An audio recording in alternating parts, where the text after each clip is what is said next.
Hello friends. जी हाँ, आपने बिल्कुल सही पढ़ा है। जीएसटी लेट फ़ीस बचाने का आखिरी मौका है। कौन सी जीएसटी लेट फ़ीस की मैं बात कर रही हूँ वो जानेंगे वीडियो के अंदर। चलिए स्टार्ट करते हैं वीडियो को। चैनल को ज़रूर सब्सक्राइब कर लीजिएगा सभी इंपॉर्टेंट अपडेट्स के लिए। तो पहले दोस्तों हम बात करेंगे कि कौन सी जीएसटी लेट फ़ी अभी भी आप बचा सकते हैं, और उसके बाद हम GSTR 3B पर जो लेट फ़ीस है उसके बारे में भी थोड़ा सा डिस्कशन करेंगे। तो अभी दोस्तों आपके पास आखिरी मौका है अपनी GSTR 4 की लेट फ़ीस बचाने का। जी हाँ, GSTR 4 और GSTR 10 में आपको कुछ रिलीफ दिया गया था हमारी नोटिफिकेशन नंबर 67 और नोटिफिकेशन नंबर 68 में। नोटिफिकेशन नंबर 67 आपको कहती है कि आपकी जो 17, 18 और 18, 19 की जो पेंडिंग GSTR 4 है वो आप फाइल कर लीजिए।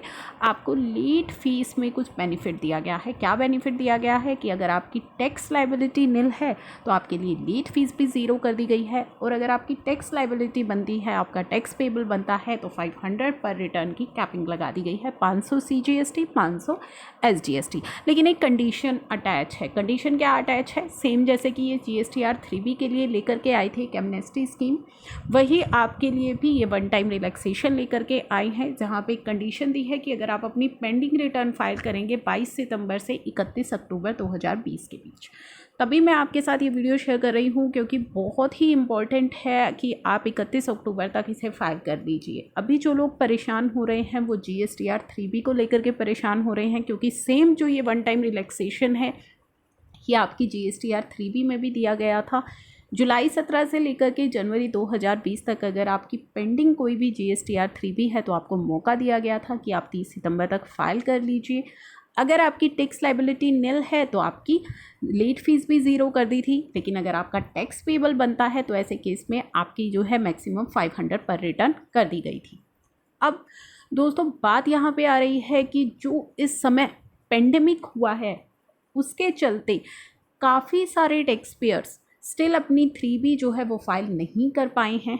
काफ़ी सारे प्रोफेशनल्स हैं, प्रॉपर वर्किंग ना होने की वजह से, ऑफिसेज ना खुलने की वजह से, और कई स्टेट्स में तो 30 सितंबर तक लॉकडाउन भी था, जिसकी वजह से अभी भी काफ़ी सारे टैक्स पेयर्स ऐसे हैं। काफ़ी सारे मैसेजेस मुझे आ रहे हैं, काफ़ी सारे कमेंट्स आप देख रहे हैं डेली रिसीव हो रहे हैं, डेली कमेंट्स किए जा रहे हैं कि हम GSTR 3B जो है वो फाइल नहीं कर पाए हैं, हमारी पेंडिंग है।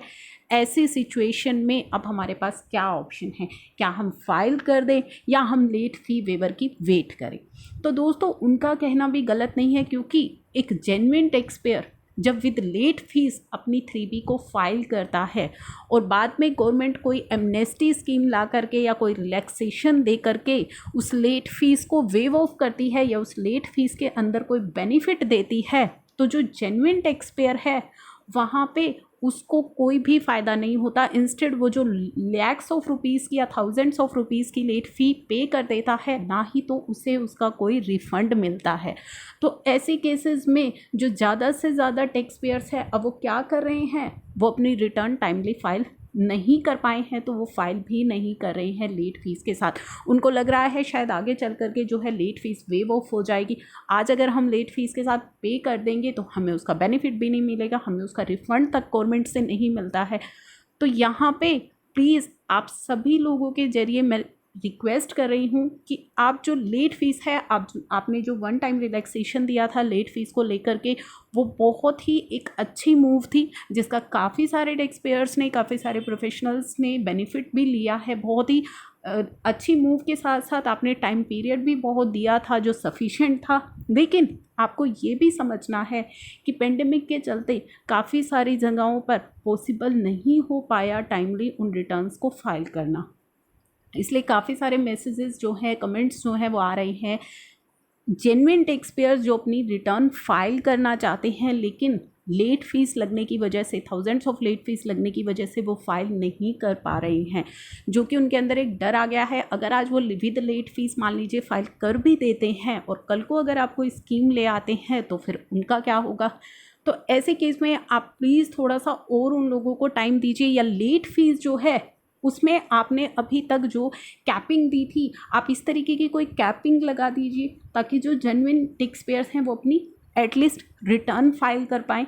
क्योंकि यहाँ पे आई नो गवर्नमेंट का मकसद लेट फीस कलेक्ट करना नहीं है, गवर्नमेंट का मकसद है कि व्यापारी जो है, जो बिजनेसमैन है, वो ज़्यादा से ज़्यादा कंप्लेंट हो, ज़्यादा से ज़्यादा वो टैक्स पे करे, रिटर्न फाइल करे, वो कंप्लेंट रहे, वो हमारा मोटिव है। और उसके लिए आपको भी थोड़ा सा इस चीज़ को ध्यान में रख करके आप लेट फीस को, हम ये नहीं कहेंगे कि पूरी तरीके से माफ़ कर दीजिए, लेकिन आप थोड़ी रियायत दीजिए, ताकि जो लोग इस लेट फीस की वजह से अपनी रिटर्न नहीं फाइल कर पा रहे हैं, वो लोग अपनी रिटर्न फाइल करें, कंप्लेंट रहें, क्योंकि वो बिज़नेस करना चाहते हैं, लेकिन लेट फीस की वजह से अगर वो रिटर्न फाइल नहीं करेंगे तो उनके लिए भी मुश्किलें आ जाएंगी, उनका रजिस्ट्रेशन कैंसिल हो जाएगा, उनके लिए बिज़नेस करना इम्पॉसिबल हो जाएगा। तो प्लीज़ गवर्नमेंट से मेरी यही दरख्वास्त है कि आप प्लीज़ लेट फीस के अंदर थोड़ी सी उनको रियायत दीजिए, जिससे आप ये कैपिंग लेकर के आए थे, इस तरीके का ही कुछ आप उनको बेनिफिट दीजिए,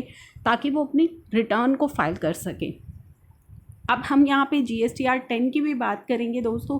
GSTR 10 पर लगने वाली जो 10,000 रुपीज़ की लेट फीस है, वहाँ पे भी गवर्नमेंट ने आपको रियायत दी है। क्या दी है कि 500 रुपये की मैक्सिमम लेट फीस लगाई जाएगी अगर आप अपनी GSTR 10 फाइल कर लेते हैं 22 सितंबर से 31 दिसंबर 2020 के बीच तक। तो GSTR 10 दोस्तों हमारी फाइनल रिटर्न होती है। GST रजिस्ट्रेशन कैंसिल होने के बाद आपको फाइनल रिटर्न फाइल करनी होती है GSTR 10।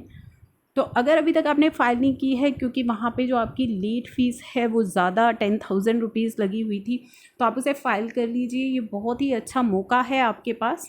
तो यही चीज़ है इम्पॉर्टेंट जो मुझे आपको रिमाइंड करानी थी कि स्टिल आपके पास चांस है। अगर आप कॉम्पोजिशन डीलर्स हैं, आपकी पेंडिंग रिटर्न फाइल कर लीजिए। और अगर आपने अभी तक फाइनल नॉर्मल टैक्स पेयर है, आपने फाइनल रिटर्न आपको फाइल करनी थी, आपने रजिस्ट्रेशन कैंसिल करा लिया, तो आप फाइल कर लीजिए।